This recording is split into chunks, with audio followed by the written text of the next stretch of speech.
Hello and welcome back to another lecture on electric current and DC circuits. And this is going to continue chapters 9 and 10 for a calculus-based physics 2 class. We're examining the movement of charge with electric current and some more complicated circuits, namely series and parallel circuits. We're also going to take a look at today the power delivered to an electric resistor, also the power dissipated by those resistors. So let's get started. Let's first talk about electric power delivered. When current flows through a resistor, energy is transferred into a different form. So imagine we have a battery and a resistor and the switch is closed, current is running. How do current, voltage, and resistance relate to power output? Electric potential energy we know is delta U subscript V equals Q delta V. And suppose we take the time derivative. So we take the time derivative of this, we should get power because energy per time is power. So that would be the instantaneous power. Now let's assume that the voltage stays constant, that is the voltage source, so that only the charge is changing in time to the resistor. So that would be the electric current. So you get the equation P equals I times delta V. And this is a very important equation because this tells us how electric power is delivered to a resistor. By the way, notice that power is in watts. That's because current is in coulombs per second and voltage is in joules per coulomb. So the coulombs go away and you just get joules per second, which is watts. So that's exactly what I'm explaining right there. Conservation of energy. With Ohm's law, power delivered to a resistor is also written in these alternate forms. So notice we can write the following forms.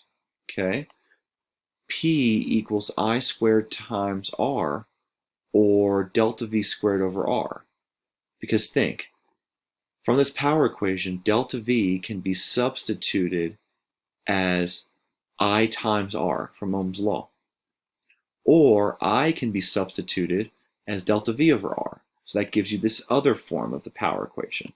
Now, in some sense, these equations are cyclical. I recommend using this version if you know the current and voltage but know nothing about the resistance. Use version 2 if you know nothing about the voltage. And finally, use equation 3 if you know nothing about the current. But notice that generally larger currents and larger voltages delivered to resistors increase the power delivered. Seems to make sense. So this cauterizer example I will perform in a later video. Let's talk about electric power delivered, home energy usage, and again, this example will be done in a later video. Now, by the way, here's some sort of notion of an electric meter. So it's like how much energy your home uses. Now, by the way, they look different for every home, but it might look something like this. Okay, so the basic idea is the following. Okay, energy is power times time. We recall that from physics 1. Your electric bill is based on the amount of energy you use in kilowatt hours. So 1 kilowatt hour is 3.6 times 10 to the 6 joules. Because 1 kilowatt's 1,000 watts. 1 hour is 3,600 seconds. When you multiply them, you get that many joules. So I'll perform this example also in a later class. Now, how about electric power transmission? Real power lines do have electrical resistance because they have especially long lengths. Just think of electric power lines as essentially extremely long extension cords across the country. In fact, this electrical transmission can be vast, over thousands of miles at times. Okay? So the centers of where power is made, let's say from wind turbines in the middle of Iowa, is not the same as where the users of the power are. Let's say the urban areas of Chicago. I'm talking, of course, about places in the United States of America. Now, power companies transmit electricity at high voltages but low current to conserve energy and minimize power losses in accordance with P equals I squared times R. Notice that if the current was large, then you would need very, very wide electrical wires, and thus that would be extremely expensive. So in order to keep the wires more narrow, we can just have small current but high voltage on the power lines. But then when we get down into a residential area, we change to higher current and lower voltage. Now, how that process is done is discussed in a later in a later chapter. Now, by the way, let me just also make an important note. This video is being recorded in the year 2020, and as per now, most people would agree that the United States electrical grid is very antiquated. I mean, it was basically built more or less in the 1940s and 50s and 60s, okay, kind of built out. So there's a lot of sort of old infrastructure. I've read articles that seem to suggest that if a terrorist attack occurred and hit 2 to 3 major hubs of electrical power in the United States, the entire electrical grid could be taken down. Now, that's really scary.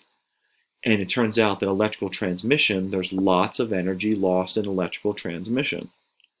So what I'm trying to say is, those of you that are really interested in electrical engineering from the power transmission perspective, there's most definitely room for improvement, not just in the United States of America, but also worldwide. In a previous lecture, I discussed superconductors, but then also just better transmission methods and ways to update the infrastructure would definitely go a long way towards a better world. Okay, so let's talk about the difference between resistors in series versus resistors in parallel. Now, first, resistors that are in series are when they are placed sequentially end to end. Now, if you've seen the intuition videos, I definitely showed resistors in series before. So they're one right after the other in a single wire, a single line, if you will. Okay? So let's call this resistor 1 and resistor 2, these two light bulbs. The same current flows through each resistor because the charge must continually pass through the single wire. If one device in series creates an open circuit, all devices are rendered inoperative. Now, how about resistors in parallel? Are when the current, let me move myself up here, are when the current splits up before flowing through each resistor. So notice that if the charge comes to the left side of resistor 2 and the left side of resistor 1, then we could have a parallel circuit, and then the right-hand side of resistor 1 and 2 are both connected to the negative terminal of the battery. Okay, so this is what we mean by resistors in parallel. We have separate branches. So each resistor has the same voltage drop across it, since they are connected across the terminals of, say, a battery. Parallel devices operate independently. If one is switched off, the other remains on. So if bulb 1 blows out, bulb 2 remains still burning. And it should actually stay the same brightness, which is pretty convenient. Now, our households. Our households are wired in parallel. Let's explain why that's the case. So, household circuits are wired so that the electrical devices are connected in parallel, and that's because, and then one thing to note, by the way, is that we also have these circuit breakers that may be used in series with other circuit elements for safety purposes to avoid circuit overloading. In the old days, these were safety fuses. Now, in the old days also, safety fuses could melt, and yeah, so they've generally been replaced by electronic circuit breakers. So when we have electric circuits that have parallel connections, high amounts of electrical current is possible. Because when you have multiple branches, there's multiple paths for the current to flow, and as a result, the overall electrical resistance goes down. So there is a need for a circuit breaker.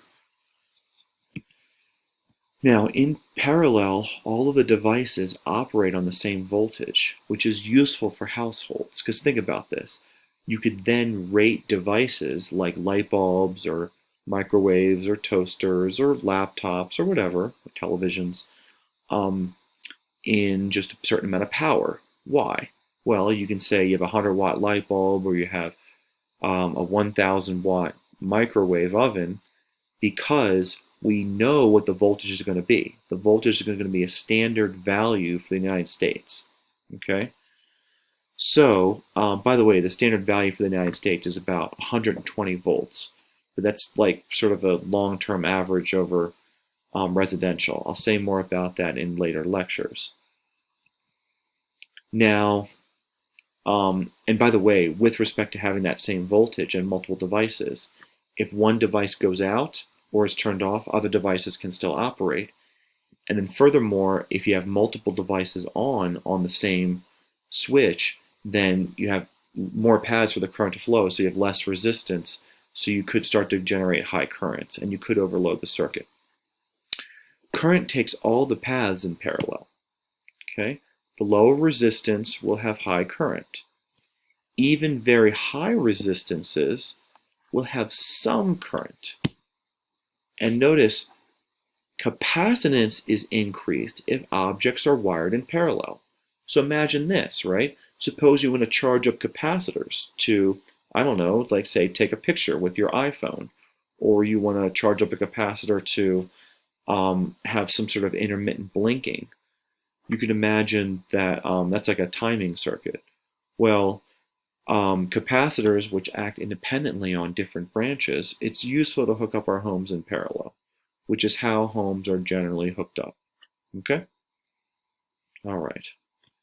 How about resistors in series? What does the combination actually look like in terms of mathematics and working it out? You take one electric circuit diagram and you add these two resistors together and you come up with what we call an equivalent resistor. Notice the equivalent resistor takes the place of two previous single resistors, R1 and R2. The battery is still there, and this current is the current that goes through all the devices and through the battery for a series combination. For a single wire, each resistor receives the same current, so I is a constant, and the voltage supplied by the source, like the battery, must be the total voltage drop across the two resistors. That's a statement of the conservation of energy, that delta V equals delta V1 plus delta V2. The total resistance of the resistors in series is the sum of the individual resistances, since the voltage is sequentially transferred through each resistor.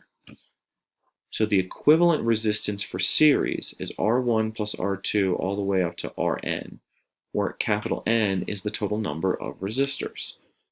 Now, by the way, do you also notice that the voltages sum up, but since voltage is I times R, then you could factor out I from this equation because it's constant for all, and that's why you get this equation.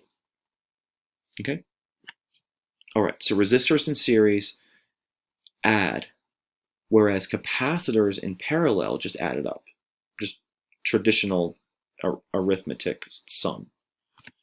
I will perform this example problem in a later video. Now, how about resistors in parallel?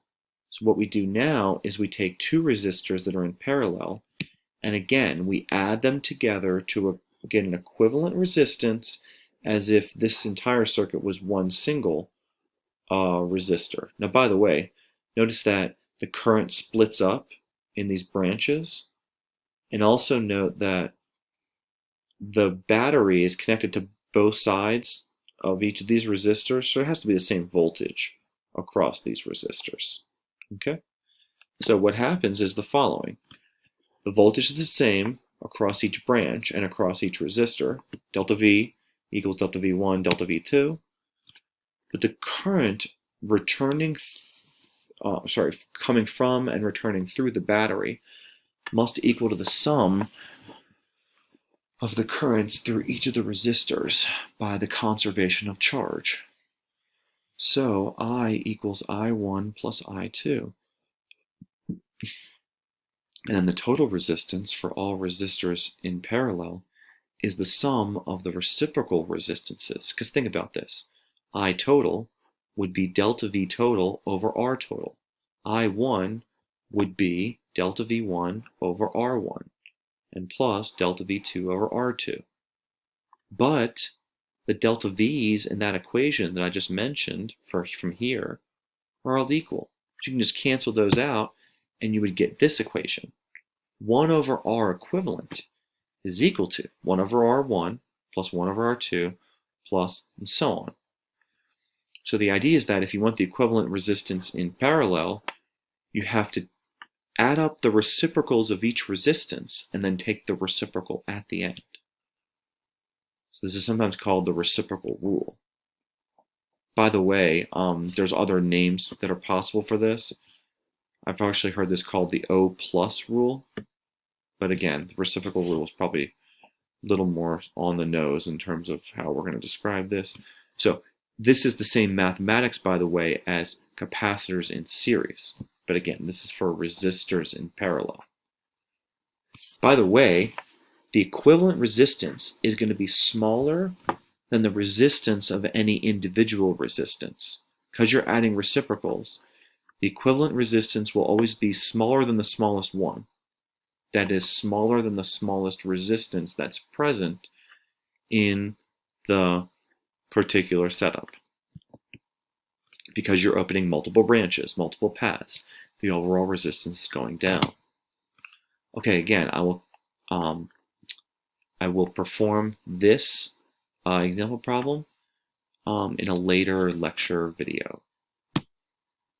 Okay, now finally a rant.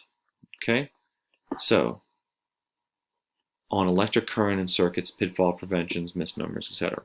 Joule heating is a misnomer. Resistors heat out due to molecular collisions where work is done. Okay?